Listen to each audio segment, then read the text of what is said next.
A graça e a paz do Senhor para os irmãos.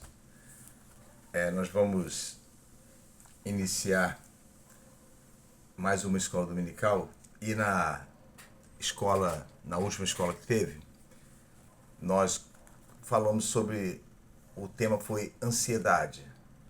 E nós colocamos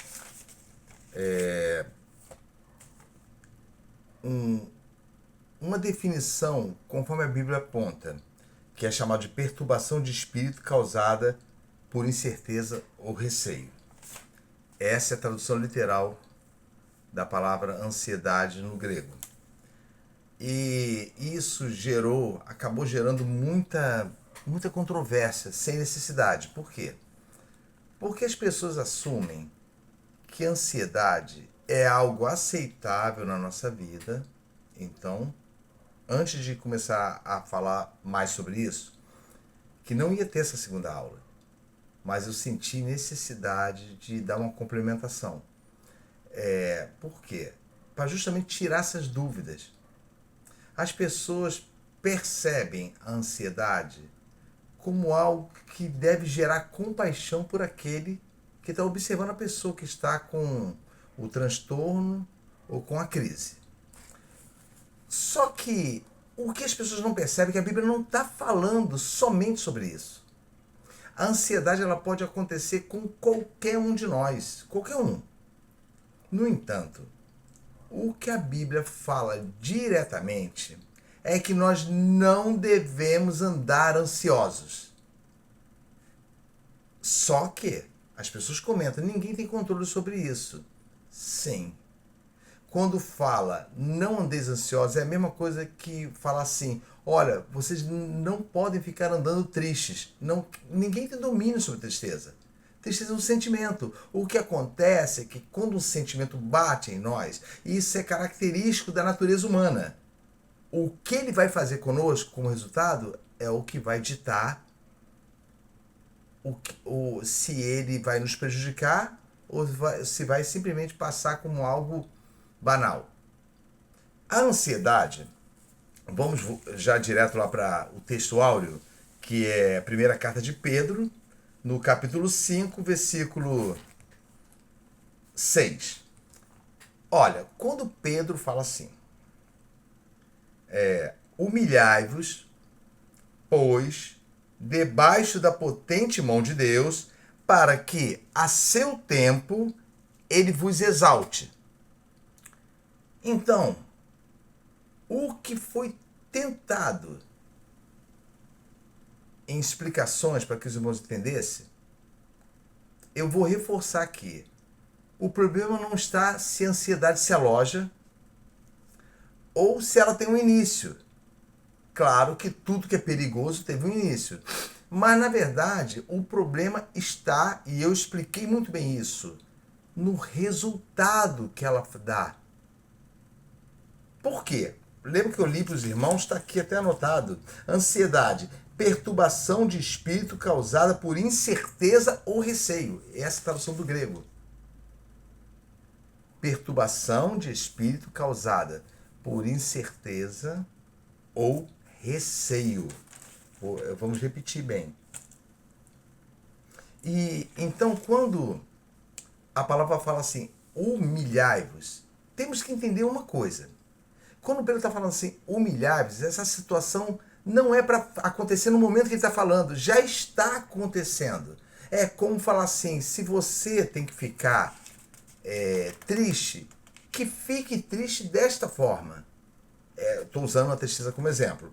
Por exemplo, quando a Bíblia fala de humildade, ela diz assim, no contexto geral da palavra, quando é usada no Novo Testamento, que se levanta pouco do chão, olha só, humilde é aquele que se levanta pouco do chão, ou seja, não consegue se levantar do chão, que não se eleva e que se submete a uma escravidão. Esse é o contextualização geral.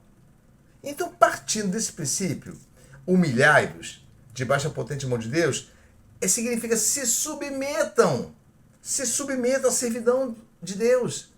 Se você já está humilhado porque uma ansiedade iniciou no teu coração, não é humilhado, é aquela humilhação boa que Deus recebe. É aquilo que nos bota para baixo. Porque nós queremos, ou porque nós não podemos, mas queremos, ou também porque desejamos ardentemente, lutamos, mas não conseguimos. Isso começa a gerar ansiedade. Então, eu vou bem devagar, que hoje eu pretendo ser assim, objetivo, mas passando pelos textos de forma bem lenta para que vocês entendam. Quando Pedro diz assim, ó, humilhai-vos, pois, debaixo da potente mão de Deus, ele está mandando você pegar essa situação que você já está sentindo e correr para a proteção de Deus. Ah, Jerônimo, aí está a solução? Eu melhoro na hora? Não está dizendo necessariamente isso. Está dizendo, humilhai-vos debaixo da potente mão de Deus, ou seja, a potente, nada atravessa ela. O que a ansiedade faz, quando ela gera desconfiança de Deus, é justamente colocar o crente à procura de tudo aquilo que nunca procedeu de Deus nem nunca vai proceder do Senhor. Ou seja, os recursos mundanos. E quem é que nos tenta a buscar recursos mundanos? O inimigo da nossa alma. E a Bíblia fala que aquele que busca os recursos desse mundo jamais teve ou terá o amor de Deus no coração. Isso é João falando na sua carta. Então, quando ele fala humilhar-vos, ou seja, você está já na situação, corra para debaixo da mão de Deus, mas não fica só nisso. Para que a seu tempo ele vos exalte, agora que entra. Se o humilde é aquele que não consegue se levantar do chão, a seu tempo Deus vai fazer o quê? Curar, sarar essa humilhação, fazendo com que você se levante. Então vou repetir o versículo. Versículo 6 do capítulo 5 da primeira carta de Pedro. Humilhai-vos, pois, debaixo da potente mão de Deus. E essa palavra é muito importante, é potente. Ninguém pode passar por ela para atingir você. Mas você já está com esse estado. Então, o que envolve? Para que a seu tempo ele vos exalte, envolve o quê? Se está citando tempo, envolve algo que é justamente o que o cristão convicto do céu tem que ter. Paciência. Para que a seu tempo, o tempo de Deus, ele vos exalte, ele vos levante. Essa cura é a cura perfeita e não necessariamente aquela que Deus precisa de tempo. É porque ele sabe como nos curar. E a nossa cura, principalmente da nossa ansiedade, que vem simplesmente para gerar desconfiança no final do Senhor, irmãos, não é aquela desconfiança que você pronuncia com a boca, não. É que Deus acha no teu coração. São as piores coisas que nós fazemos e que falamos assim, queremos que Deus continue assinando embaixo. Não! Ele não negocia a confiança do servo dele nele. É inegociável. Não tem como fazer essa troca. Deus não vai compreender você. Ele não é um submisso à nossa vontade. Nós nos submetemos a dele, porque ele tem cuidado de nós. E nós vamos ver isso. Então, quando ele fala, ó, para que a seu tempo, no tempo exato, ele vos exalte, então não é um terapeuta. Não é uma pessoa trabalhando com você. Não tem a ver. Um pastor pode te aconselhar muito dentro da palavra, mas é o Espírito de Deus que faz esse trabalho. É o Santo Espírito de Deus que trabalha no nosso coração o tempo todo. Mas isso só acontece se nós, quando estivermos nesse estado de humilhação, não conseguindo levantar do chão, nos pusermos debaixo da potente mão de Deus, aguardando com paciência para que a seu tempo o Senhor nos levante, nos exalte. Mas o interessante é que tem uma vírgula logo depois da palavra exalte. Ó, para que a seu tempo vos exalte, vos levante. Mas existe uma regra. Olha o que a regra que o versículo 7 fala. Lançando sobre ele toda a vossa ansiedade. Então ele dá uma ordem. Quando você está debaixo da potente mão de Deus, quando fala lançar sobre ele, não fala lançar na frente dele, dá para ele, ou simplesmente colocar à disposição dele. Quando fala lançar sobre, É como se Deus, o poder de Deus, estivesse sugando aquilo ali. A tua confiança é tanta que você fala assim: eu sei que eu tenho um remédio aqui do lado. Eu sei que eu tenho uma solução humana, já me ofereceram. Mas confiar no Senhor é não ver o remédio, é não ver o resultado e gozar desse resultado antes mesmo que ele aconteça. Lembra do que diz Filipenses? E a paz de Deus, que excede todo entendimento, não tem como entender, excede o maior intelecto do mundo, não vai conseguir compreender. Guardará os vossos corações, as vossas almas em Cristo Jesus. A paz de Deus que excede todo entendimento. Por isso ele está dizendo, lançando sobre Deus toda a nossa ansiedade. E nós vamos entender isso no próximo texto que nós vamos ler. Por quê? Porque ele tem cuidado de nós. No caso, ele tem cuidado de vós, Pedro falando. Então, compreendam. Se eu não creio, não obedeço, e não confio nisso, e o resultado é pecado. Mas nós banalizamos isso. Achamos que por fato de nós estarmos sofrendo, que o Senhor irá compreender. Lembra que antes de nós sofrermos, o filho dele sofreu como o somatório de sofrimento do mundo todo. De cada pessoa do mundo não vai chegar aos pés dele. Porque não era somente sofrimento físico, estava levando toda a nojeira da nossa vida. Então por que andaríamos ansiosos? Por quê? Porque a ansiedade, quando consumada, gera desconfiança de Deus. E se gera desconfiança de Deus, então eu nunca confiei nele. Eu confiei só no início. Essa situação que Pedro fala é perigosa demais. Ele dá uma ordem, olha só, lançando sobre ele toda. Não é uma parte dela, não. Não é somente aquilo que você declara com sua boca, eu confio no Senhor, mas quando algo é muito complicado para você entender, aí é que deve ser realmente com muito mais força lançado sobre Deus. Alguém pode perguntar para você, você não vai fazer nada? Olha, até gostaria de fazer, mas eu vou agir como Pedro agiu quando pescou a noite toda. E desesperado pela manhã, lembra do estudo do que nós tivemos sobre Lucas 5? Pela manhã, Jesus fala assim, ó, lançai a rede ao mar. Ele diz assim, olha, tentei de tudo. Ele coloca a capacidade dele. Então pensa você, já tentei tudo quanto é tratamento. Ó, Jesus, nós tentamos pescar a noite toda. Nós não pegamos nada, isso não somos bobos, somos profissionais, é a nossa profissão. Mas, olha só, não é errado você ter fraqueza. O errado é duvidar. A fraqueza vai acontecer. E na hora da nossa fraqueza, o que se aperfeiçoa em nós? A força, poder de Deus. Quando nós nos sentimos fracos, o poder de Deus se aperfeiçoa nessa fraqueza. Por quê? Porque já não existe mais a condição humana. Então, é esse o entendimento. Partindo desse princípio, não existe mais a condição humana. Ao que ele faz, mas como o Senhor está ordenando, eu vou obedecer. Então agora comparemos. Reparemos que a gente tenta sempre coisas que são mínimas, coisas que são pequenas demais, até para outras pessoas nos deixam doentes e ansiosos, porque parte do desejo do nosso coração. Vá para Lucas 12.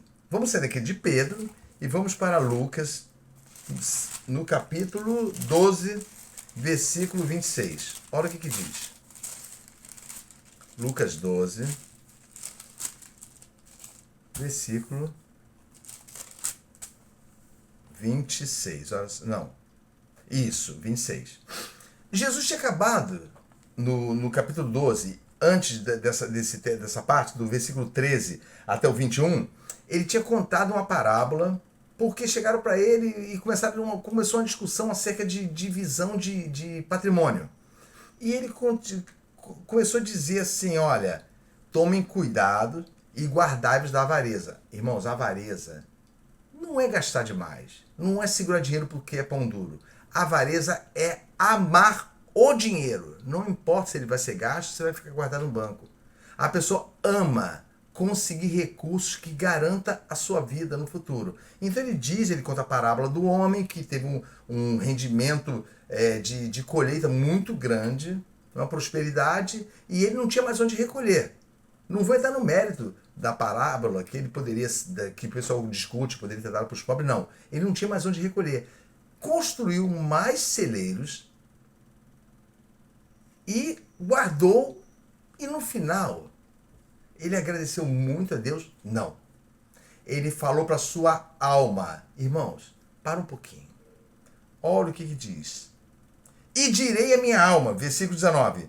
Alma, pessoal, ele falou com a alma dele. Alma, tens em depósito muitos bens para muitos anos. Descansa, come, bebe e folga. É isso que estava curando a ansiedade daquele homem. Os recursos que ele pôde adquirir.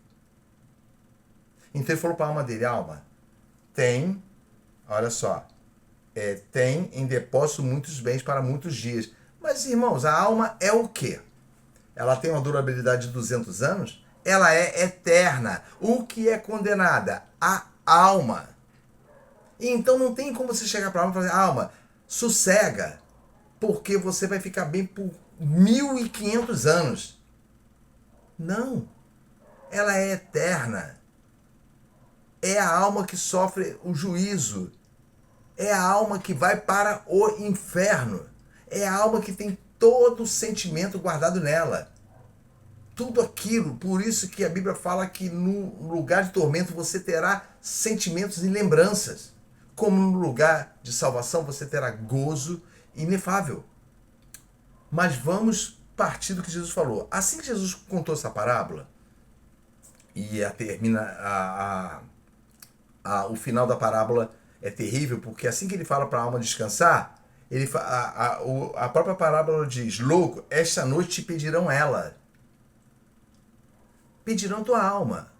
E o que você tem? Para quem será? Aí quando Jesus começa a conversar com os discípulos, ele fala assim, olha,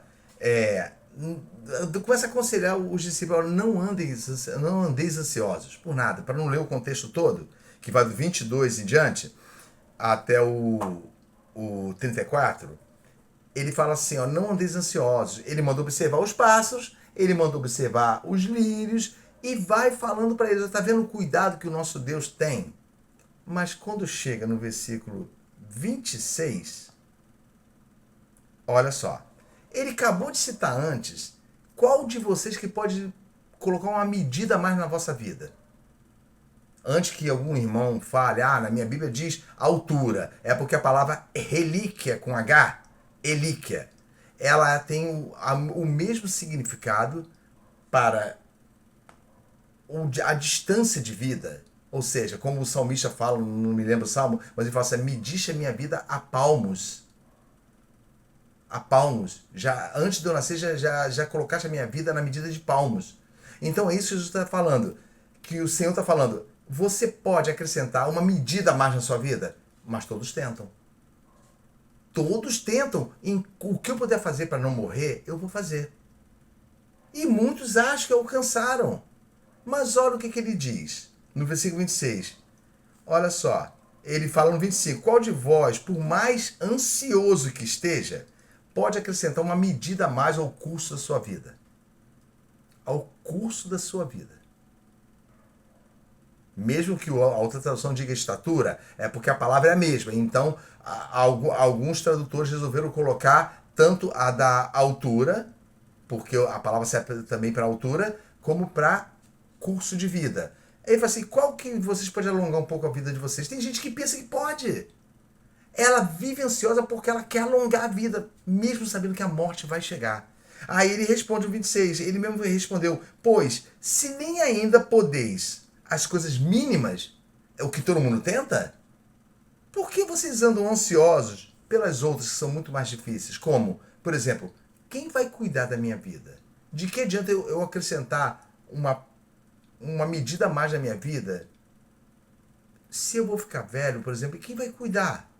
E como eu vou fazer para comer? E se eu não conseguir me aposentar? E como é que vai ser minha vida antes de eu partir? Como é que vai ser a minha partida? E começa tudo isso no coração. E então ele fala, se vocês não conseguem fazer nem as coisas mínimas, como vocês vão fazer aquilo que o homem está totalmente fora do controle do homem? Então, a ansiedade é você querer ter controle de algo que você não tem, que você depende do Senhor. Então, guardemos isso. E no versículo 29, ele fala assim, não pergunteis, ó, ele dá uma bronca, não pergunteis, pois, que é a vez de comer ou que é a vez de beber, porque é isso que todo mundo faz. Como é que eu vou viver? Nós brigamos com outra pessoa que é igual a nós, semelhante, um outro ser humano, achando que estamos brigando com Deus. Você quer que eu faça o quê? Você quer que eu viva de quê? Como se a pessoa estivesse agredindo você. Isso que a ansiedade provoca, uma desconfiança de Deus. Você joga tudo por alto, você está fazendo tudo que é o homem e o mundo que te diz. Mas você agradece a Deus à noite. Senhor, muito obrigado, porque o Senhor, aí você não sabe o que falava assim, o Senhor me orientou, né? Me orientou a tomar esse caminho da minha vontade. Não. Olha o que ele diz. Não pergunteis, pois, o que é a vez de comer, versículo 29, do capítulo 12. Nem o que é a vez de beber. Não andeis por isso inquietos. No grego fala sem paz, atormentado. Por isso, de preocupação, como eu vou viver? Como é que eu vou viver nesse lugar? Esse lugar está perigoso. Então, olha, já me ofereceram uma solução. Eu tenho uma solução. Olha, eu não tenho reserva financeira, já me ofereceram uma solução. Falaram que se eu fizer desse jeito, eu vou conseguir. Por quê? Porque, na verdade, é revelado para nós, depois de anos de crente, que não confiamos no Senhor. Porque confiança no Senhor não é ter certeza que vai ser positivo, porque positivo é conforme a nossa vontade. É ter certeza que Ele está cuidando de nós. Então, mesmo quando você quebra a sua perna, o cuidado do Senhor não falhou. É porque nós somos egoístas. Nós queremos colocar o Senhor na parede. Ele é criador, Ele é santo. E isso nunca vai acontecer. Então, ele diz, no 31, buscai antes de você ficar ansioso, o seu reino, o reino de Deus, e todas essas coisas que você fica ansioso, ou seja, da sua segurança no caminho até comigo, vos serão acrescentadas. Esse é o desejo de Deus, do Pai. Reparem bem, lembra quando ele falou de coisas mínimas? Isso não faz lembrar pra gente um texto muito conhecido dos irmãos que está em Mateus. Vou até abrir aqui, Mateus no capítulo 11. Olha o que diz Mateus no capítulo 11. A gente pronuncia muito isso até para evangelização, mas a gente não percebe que Jesus estava dizendo no sentido englobando tudo. Ora bem, o capítulo 11, versículo 28 fala, todo mundo sabe, de cor, não precisa nem abrir a Bíblia. Vinde a mim, todos os que estáis, essa é a palavra, cansados e oprimidos, sobrecarregados, em outra tradução, com a carga em cima, que não tem condições de levar. Então vou repetir, vinde a mim todos que estáis cansados e oprimidos, e eu, Jesus, não o mundo, não a solucionática dos amigos, que essa palavra é interessante, eu ouvi uma vez de um humorista, não as soluções vindas dos nossos amigos desse mundo. Mas ele fala assim, e eu vos aliviarei. Lembra do texto de Pedro? Olha como é que confirma. Humilhai-vos debaixo da potente mão de Deus, para que a seu tempo ele vos levante. Então é o que Jesus está falando aqui, ó. Eu vos aliviarei. O 29. Tomai sobre vós, ó, você não vai ficar sem carga, não. Tomai sobre vós o meu jugo. A minha forma de conduzir já foi exaustivamente estudado isso na escola dominical. A forma como eu conduzo, então vocês tomam a minha direção, isso que ele está dizendo, tomai sobre vós o meu jugo e aprendei de mim, eu vou ensinar vocês a caminhar. Isso já livra o crente da ansiedade, porque só se recebe, se adquire isso por meio de confiança em Deus e na sua palavra. E ele está dizendo, tomai, versículo 29, tomai sobre vós o meu jugo e aprendei de mim. Olhem para mim, não para de falar aquela frase, eu errei, mas aprendi com meus erros. Erro já é erro, ele não tem função de ensinar ninguém. É como falar assim, eu matei, mas aprendi com o homicídio que eu fiz. Não, ninguém aprende nada. Eles aprendem de mim, olha para mim, eu vou conduzir vocês de que forma?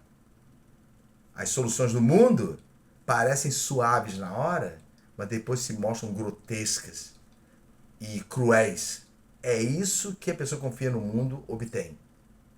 Resultados totalmente fora da vontade de Deus. Agora Jesus fala no 29, e aprendei de mim, olhem para mim, eu vou conduzir vocês, a aprender de mim que sou manso e humilde de coração. Essa palavra humildade é o mesmo sentimento que tem na palavra humilde lá, de grego, aquele que está quebrado. A quem Jesus quebrava? Será a quem Jesus estava citando como humilde? Para Deus, o Pai. E aprendi de mim porque eu sou manso, eu sou calmo. Eu sei que tem uma cruz me esperando, mas o Pai prometeu estar comigo em todo o tempo. E para fazer a vontade do Pai eu vim. Então olha como é que é a quebra de ansiedade. E eu quero que você perceba isso e peça a Deus, Senhor, me firma nisso que está sendo ensinado. E então diz, porque sou manso e humilde de coração, e com isso encontrareis descanso para a vossa alma. É tudo que impede você de andar ansiosa. O descanso para a vossa alma. Lembra que o rico da parábola, o homem fazendeiro lá, cheio de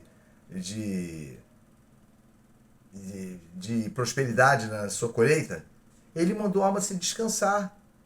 Quando aqui Jesus está falando, e vocês vão achar descanso para vossas almas, que vocês não conseguem alcançar. Vocês não conseguem alcançar esse descanso. Comigo vocês vão alcançar. Porque a minha forma de conduzir, o 30, é suave. E o fardo que vocês vão carregar, porque vai ter uma responsabilidade no caminho, sabe que a graça ajuda você a caminhar. No mundo tereis aflições. Tem de bom ânimo? Então, e o meu fardo é leve, comparado com o que vocês estão confiando que vão adquirir. Então, aí você já começa a ver tudo se encaixando. Vai anotando tudo. Pedro, o capítulo 12 de Lucas, Mateus 11, tudo uma coisa confirmando a outra. Que você não deve andar ansioso por nada. Aí eu pergunto, lembra de Jeremias capítulo 17? Eu não preciso nem abrir, os irmãos sabem disso. Maldito o homem. Ser capaz. Guerreiro, aquele homem que se quiser fazer uma coisa ele faz. Olha bem, maldito o homem. Esse homem no hebraico é Geber. É o homem que tem autoridade para fazer coisas na vida dele. É o homem físico. Maldito o homem, Geber, que confia no homem, Adão, que confia na natureza caída. Como eu vou garantir a minha vida no caminho da graça e da salvação, confiando nos meus métodos? Eu não só vou cair, como vou abrir espaço para tudo aquilo que eu rejeitei, o mundo, o inferno, as potestades diabólicas, o pecado, a prostituição, a lascívia, o amor ao dinheiro, tudo venha de encontro a mim muito mais forte, porque eu mesmo estou chamando isso. De novo, porque a minha ansiedade gerou desconfiança de Deus. Desconfiança.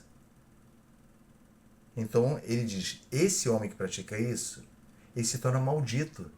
E um homem maldito, irmãos, não é um homem apenas separado um pouco dos outros filhos de Deus, não. É um homem destituído de qualquer coisa. Não é apenas um homem que está pecando, como fala, maldito. É um homem que jamais verá qualquer situação boa na sua vida, porque ele confia no braço da carne. Ele confia nos conselhos humanos. E isso sabe o que faz? Na hora parece que é o lenitivo para a ansiedade. Já viu aquele dia que você acorda e fala assim, poxa, queria que eu ouvi uma palavra boa hoje? Como? Você já rejeita o bom conselho de Deus, lembra? E aprendei de mim, que sou manso e humilde de coração. Eu obedeço o Pai e vou conduzir vocês porque o Pai assim deseja. Essa foi a promessa de Jesus Cristo para nós. E nos conduzir num mundo onde ri e duvida da tua fé. Então, ficar ansioso é dar cartas para o mundo. É virar espetáculo para o mundo. Então agora, nós vamos para a última parte. Essa eu considero a pior. Porque o que a palavra de Deus vai nos mostrar aqui não tem como você negar nenhuma discussão querendo defender o seu ponto de vista. Não tem como. Está lá no capítulo... Deixa eu achar aqui. No capítulo 2 de Jeremias. Olha o que diz. Jeremias, no capítulo 2.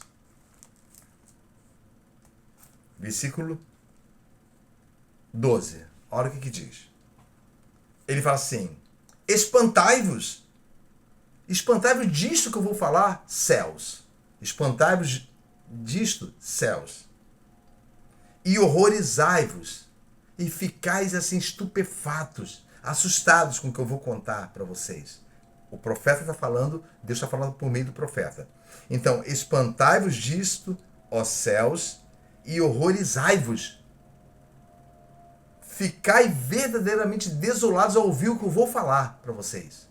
É a Bíblia que está lendo. Ficai verdadeiramente desolados, diz o Senhor. Desconsolados. Por quê? O que será que o Senhor tem de tão horrível para falar em seguida? Acompanhe. Porque eu vou citar o meu nome. Pronto. Para não falar Maria, Joaquim, nem falar povo de Deus, eu vou citar o meu nome. Então, você que está aí acompanhando, vai ver que eu vou substituir o meu povo pelo meu nome. Vou me colocar como exemplo. Então, ficai verdadeiramente desolados, diz o Senhor, no versículo 12. O 13, porque o Jerônimo fez duas maldades. Estou me colocando aqui como exemplo.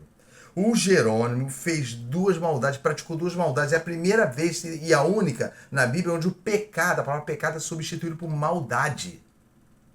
Fez duas maldades, é muito mais intenso.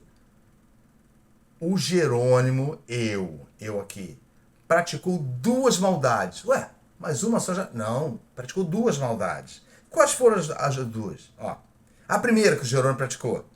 A mim, ele deixou a mim, o Senhor fala, o manancial de águas vivas. Ou seja, o Jerônimo ia, lembra do teu caminho no início? O Jerônimo ia à minha fonte.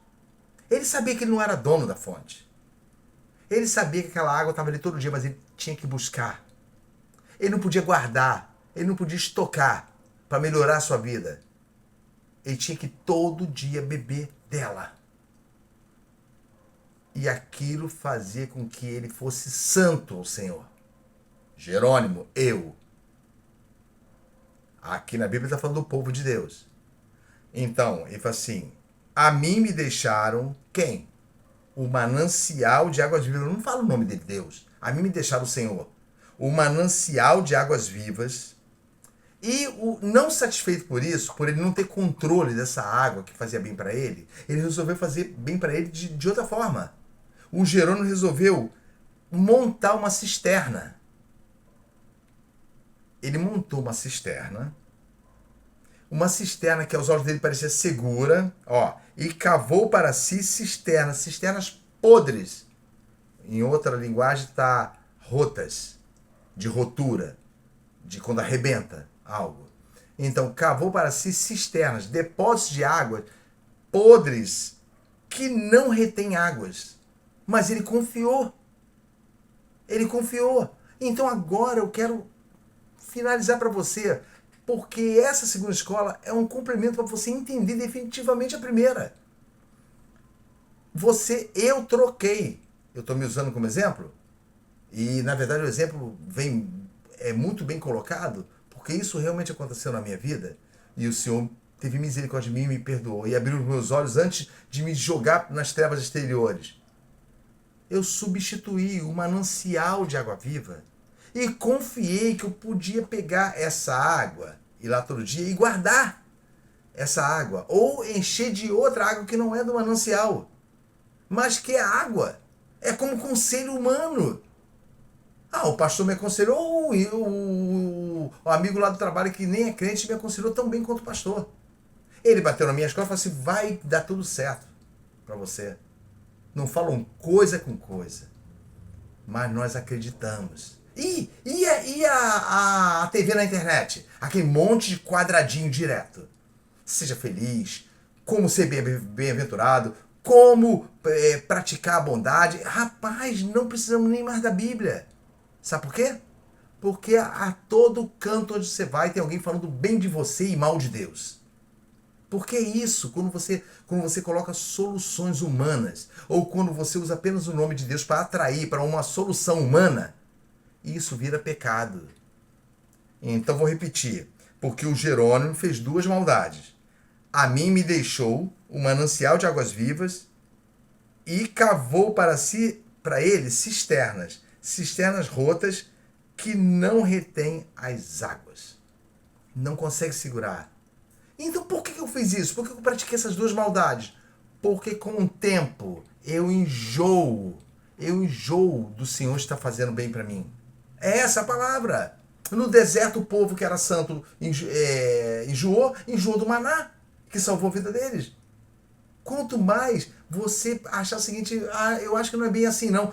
Todo crente, quando está apostatando da fé, sabe, crente que eu digo do título inicial, ele sempre fala assim no final da vida dele, quer saber? Ele dá desculpa pra ele mesmo. Não é bem assim não, é muito mais fácil do que eu aprendi. Mais fácil, vindo de um homem que foi pendurado na cruz. Hoje eu estava ouvindo uma música no carro com uma pessoa e a música falava que Jesus, eu te amo porque o Senhor levou a minha cruz. A Bíblia não fala isso. Olha como é que a sutileza vai entrando na sua mente. Jesus levou a minha cruz. Ele não levou a minha cruz. Jesus levou a cruz do pecado de todos. Mas na verdade ele fala assim, aquele que quiser vir após mim, pronuncie aí na sua casa. Aquele que quiser vir após mim e me seguir, renuncie-se a si mesmo, negue-se a si mesmo, tome a sua cruz. Lembra do que o meu fardo é leve, o meu jugo é suave? Lembra do caminho da bem-aventurança? Lembra do caminho para qual é a função da graça? Não é para viver em pecado, é para suportar que depois de ter recebido o perdão dos pecados, vai alcançar o reino, vai conseguir caminhar até lá, até o dia de tua respiração parar. Então aí você vê a diferença. Eu substituí a minha confiança, eu simplesmente olhei e falei assim, eu acho que eu posso me conduzir, mas eu não aceito comprovar que eu sei que o que está entrando no meu coração são desejos. Em Gálatas, olha que coisa interessante, Gálatas, Paulo fala assim, ó insensatos Gálatas, quem vos fascinou? Quem fascinou vocês? Vocês que no início conseguiram ver, de tão forte que foi o evangelho na vida de vocês, vocês conseguiram ver Cristo crucificado. Estais tão tolos assim que, tendo começado uma vez pelo Espírito, pensa em você, pensemos em nós, tendo começado pelo Espírito, terminareis, olha só, fim de vida, na carne. Então é para temer. E sabe como se consegue, para a gente finalizar aqui, sabe como se consegue vencer a ansiedade, vencer o pecado, vencer o erro? E eu vou falar realmente com autoridade aqui, porque isso está acontecendo comigo. É como você se ajoelha e fala assim, Senhor, de mim eu não tenho forças, mas eu não quero trocar o Senhor por nada. Então, Senhor, se o Senhor não for o meu auxílio, como o Senhor realmente diz na sua palavra, eu estou confessando a Ti que eu não tenho capacidade. Mas se o Senhor me der um pouco da sua ajuda, que é poderosíssima, eu me levantarei. O Senhor vai me erguer. Eu deixarei essa ansiedade. Eu confiarei no Senhor. Eu depositarei o meu caminho diante do Senhor. Eu lançarei tudo aquilo que o mundo quer colocar de preocupação na minha mente sobre o Senhor. E isso faz lembrar, né? Sobre Deus, tomai sobre vós o meu jugo. Olha a troca. Tomai sobre vós o meu jugo e lançai sobre Deus o que está afligindo vocês. Então, essa breve explanação que eu estou colocando, eu peço a Deus que o Espírito Santo de Deus, ele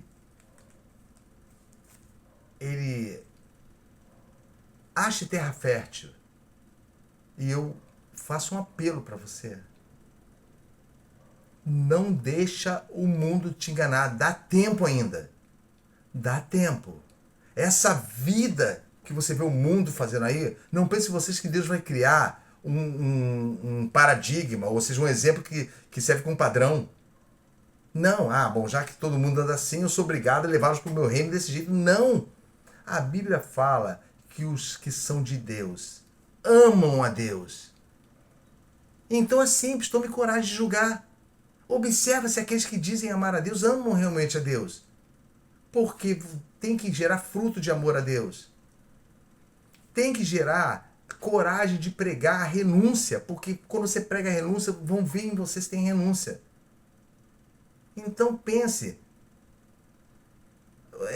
nenhum cuidado deve haver sobre nós, porque o Senhor, olha aqui, para finalizar, Hebreus 13, olha só, me lembrei agora, Hebreus capítulo 13, acho que é isso, 13, versículo 5, ó 13, versículo 5, para a gente finalizar aqui a escola.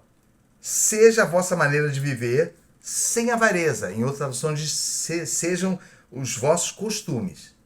Então, seja a vossa maneira de viver sem avareza, ou seja, sem desejo de guardar para que a sua vida seja assim, guardada e você possa até dizer que foi Deus, mas na verdade foi você que plantou tudo aquilo ali. Seja os vossos costumes sem avareza, contentando-vos, início da ansiedade, descontentamento. Irmãos, quando sabe o que é murmuração? Desprazer secreto não revelado. Mas você acha que Deus não sabe. Então ele fala assim, contentando-vos com o que tendes. O que você tem já foi dado por Deus. Então não procureis coisas altas. O salmista fala assim, não é não, Senhor. Não é soberbo o meu coração. Ele revela para Deus. Nem altivo o meu olhar. Nem coisas grandes estou a procurar. A minha alma eu fiz calar. A minha alma eu obriguei ela a sossegar.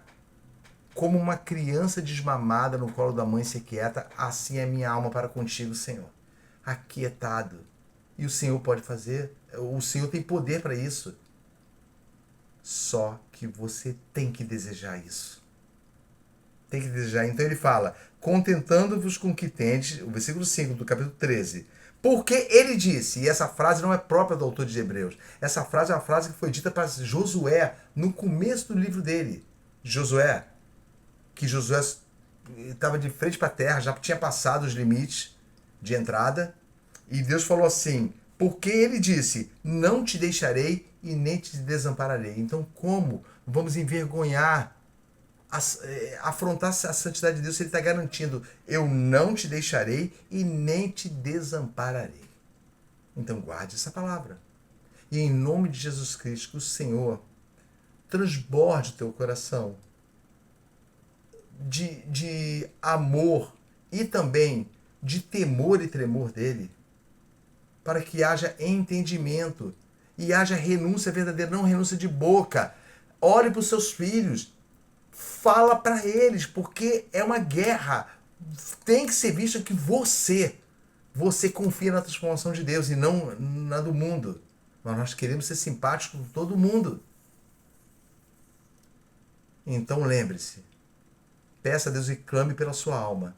Não deixe que a ansiedade tome conta do seu coração e você venha a duvidar do Senhor. A desconfiar dele. E que Deus abençoe a sua vida e tenha misericórdia de ti. Que Deus nos conduza debaixo da mão poderosa dele e firmados na sua graça e sejamos por ele bem encaminhados. Em nome de Jesus. Amém. Fique com Deus.